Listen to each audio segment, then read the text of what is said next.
Hello everyone, we have a game with the white pieces on our speed run against Chris Galaxy rated 1003. We open up attacking the pawn in the center and he doesn't defend it. I'll simply take it and he'll develop a bishop. If you defend it with a central pawn, it is playable. It gives you doubled pawns, which is not a big deal, but I'm still just gonna move it back to its natural square. I'll give the turn back to black, but I'll be up a pawn. So he develops the knight to an awkward location, but he's ready to castle. Let's put a second pawn in the center. He develops a knight. When you can kick it, you should calculate, but he has a decent square in the center, so not worth it. In this case, we can solidify our center or develop, or do both in one. So let's do both in one. Bishop e3. There's also c3 to just really cement this pawn in there. But it's protected 3 times and c3 is not necessary, so don't force yourself to play a move like that. And we're only 6 moves in. I don't know why black is thinking. He could castle, and whenever he challenges my pawn in the center, we can push past. He gets a square for his knight. We just develop. He takes the bishop, we take the bishop, we're good to go.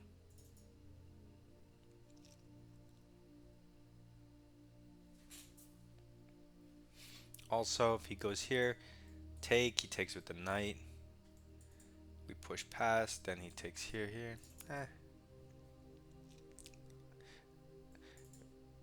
What else do we have?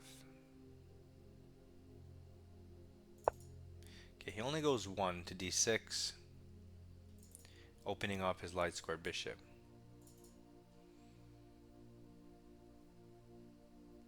We can continue our development. We could strengthen our center with c4, but I don't really see the point. Let's just develop our bishop. We're going to go to e2. You could go to c4, but he could also just hit you with the knight. It's up to you, whichever square. So he castles. Now, you could develop your knight, you could develop your queen, or you could castle. I'm going to lift my queen up and say maybe I'm going to do this battery, and you don't know which way I'm castling.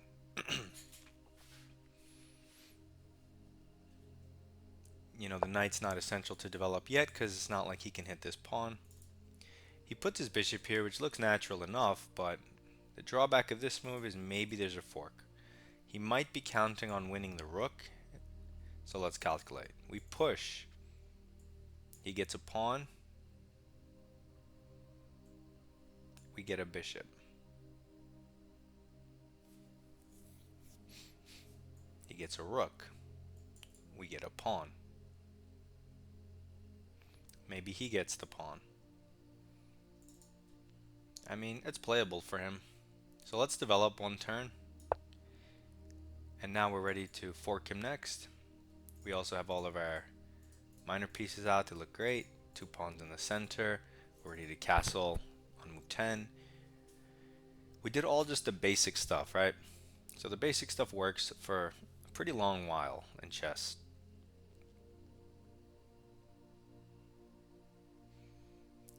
And unless you decide to play weird openings, like when you play the Pierce defense, basic stuff just doesn't work anymore.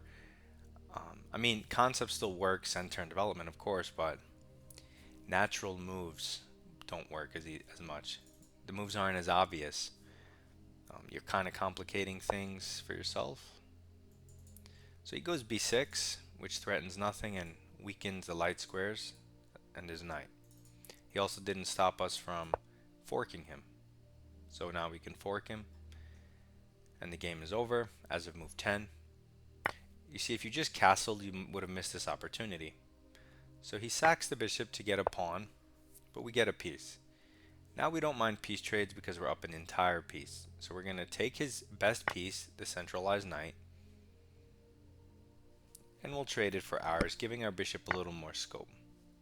He takes back with the bishop, and now we're ready to castle either way. I am ready to castle queenside, but first, maybe you can throw in f4. The thing is, f4, he's never really going to use the c5 square with the knight. And are you really planning to play f5? Maybe. If you're going to play f5, it might be worth it. Otherwise, you could also kind of force the bishop trade immediately, which might just be simpler.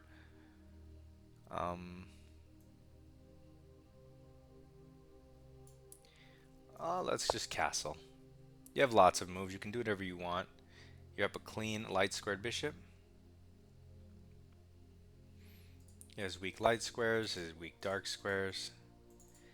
So he moves the knight to attack the bishop, but we don't mind trades, so I'm going to throw in the move f4, like I mentioned previously. He can take the bishop, I don't mind. So he just moves the bishop back. But in this case, I'm going to move my bishop back. Why? So I can kick the knight, and the knight is dominated by my bishop.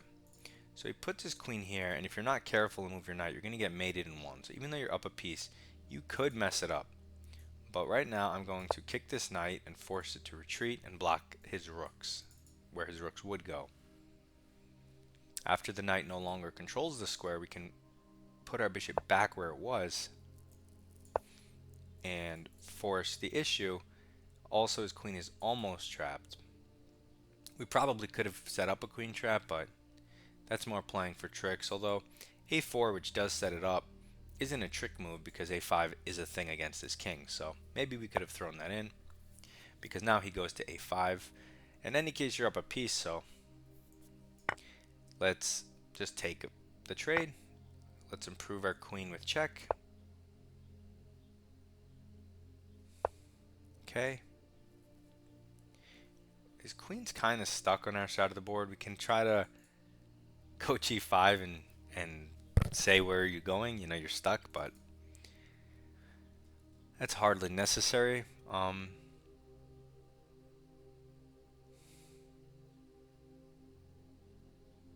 So I think f5 now. See, I'm glad we played f4 because I think it comes in handy to just play f5 and try to break open his king. We can get a rook to the g file. You even can make it a wedge pawn. So let's do that. He might be inclined to take because he thinks, oh, I'll take. He'll take and I'll win a pawn. But instead he delivers this check. Our king is much safer on b1, so we're glad he let us do that. Now we can play h4 with tempo that he moved his queen.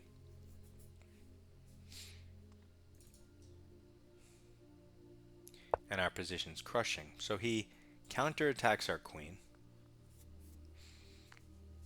You have lots of options, but I'm just going to do the simple en passant. He takes with the knight, which hits our queen, but stuff's hanging. We can move our queen anywhere. It's not a big deal. Let's take free stuff because it hits the knight. So any rook attack, he loses the knight. We could play a4 next. h4, I mean. There's also knight with tempo in here. Interesting.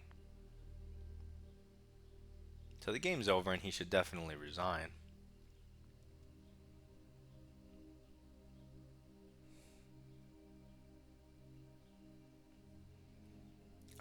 What else do we have? I mean, we have full control over the center, twice with these heavy pieces. His king is under attack. He makes a random knight move to the side to save it, but we have, you know, so many choices here to do what we want.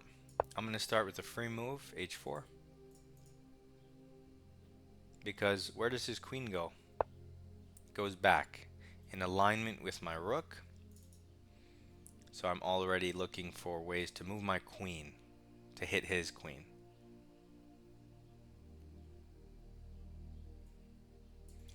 Here, maybe here I can get in this mate.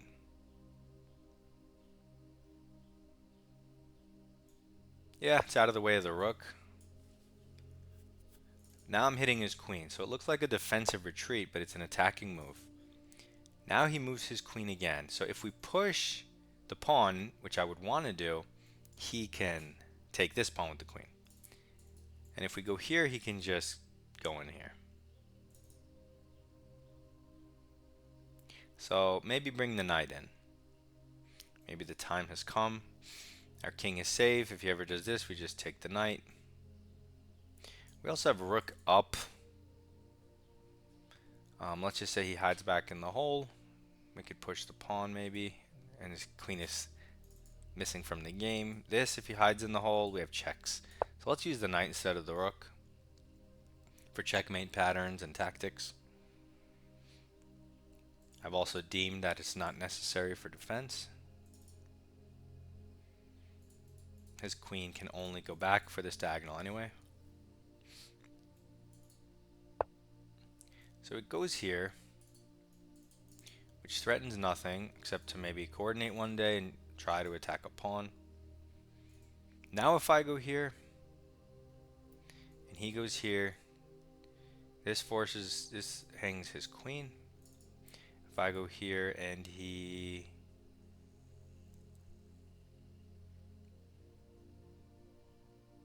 I mean, what can he do? I don't know how he stops that. Does it matter if I push first? So push first, I mean, I don't know, let's say rook over, queen here is checkmate. Push first, king over here, then queen here, rook here, then I have this. Let's just go in here first. We'll leave this square open just in case we want to put our knight there instead of the pawn. I still don't know how he stops it. I'm going for checkmate. His queen's obviously hanging, which he stops, but how does he stop checkmate? I guess he has to give up his queen, so you can't really force checkmate, you just force the queen. Because here he's forced to sack the queen this way. Wait, but that's still checkmate because of this, so maybe I did force checkmate.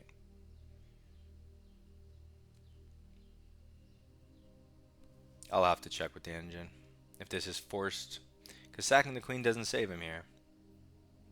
Maybe he had to try the king over rook idea, but I'm not sure that works. Let's see. So we win the game in 30 moves. That's, you know, a pretty long game, all things considered. Center and development. And now we're out of theory. I don't know what this is. We have 21 center pawn loss, 95 accuracy. It's a good game. Free stuff. I mean, maybe he could play queen e7 to try to win the pawn back, but you don't care if he wins the pawn back. So now we just move our knight and control the center. Let's say force move. Center and development. Center and development. And let's say he did play the move I mentioned in the game, which was d5. We push past, he jumps his knight in. I forgot what I said I was going to do. I think I was just going to develop my bishop. You could move it, but actually in this case moving it makes a lot of sense. But even if you don't, you just bring your bishop out and he takes it. Now this pawn's protected and you're better. But he didn't do that. So development and center, well, not center, just development. Unless he goes to pin the knight, then it actually helps the center. Development with some battery ideas. Okay, yeah, so d5 is not the right move here because of what we calculated. So I'm glad we did a little bit of preparation, development and center. We're plus 1.3, so white's just better. And in practical play, it's very hard to play black. And then it goes to plus 5 because he blunders a piece, so we just win from here. And the rest of the game is just easy conversion. You just trade everything. Hopefully you know, you can figure that out on your own. Um, is there anything else to go over? Maybe here h4 is interesting, although it does give him a turn to do something else. Take this pawn. Oh yeah, wow, interesting. You can't move the knight because of checkmate. If you take with the queen, you hang this with check. Okay, so you see, you move a pawn, you give him these opportunities. We naturally improve the piece and cut off the diagonal without even calculating the whole h4 mess, just because the piece, the trade, the pressure against the queen. You see how it just makes way more sense and does a lot more than a pawn move that may look nice, but really doesn't affect the position, the number of squares, the control, the pressure. Like, it's very one track, one dimensional. And I also wanted to check something else. The queen, oh yeah, the queen, the checkmate. So we kick his queen. He goes here. So winning the queen is a move. F6 is a move, right? F6 is mate in 10, but queen h6 prevails. Also mate in 10 though. So F6 is just as good, but knight e7 is mate in 16. So we found the better move than winning the queen. So it is mate. It is forced mate, only in 10 moves. So we go here, and yeah, he has to try to put the king to the side and get the rook here to stop that mate. I can't put my knight here just yet to mate on h7, so I would have to support this square with a pawn first, then put the knight there. So interesting stuff, but he doesn't do it, and now he can't stop mate in 6. We find it. He has to wait. That's not his best move because he just postpones it by giving massive amounts of checks. Okay, but yeah, it's essentially just mate. So really cool that we found that. Good game. Also shows you how not to play from black side. This very passive setup with these pawns here. When your opponent has the center, he's going to have a better game. That should be obvious. Take the center. Good luck in your chess. Goodbye.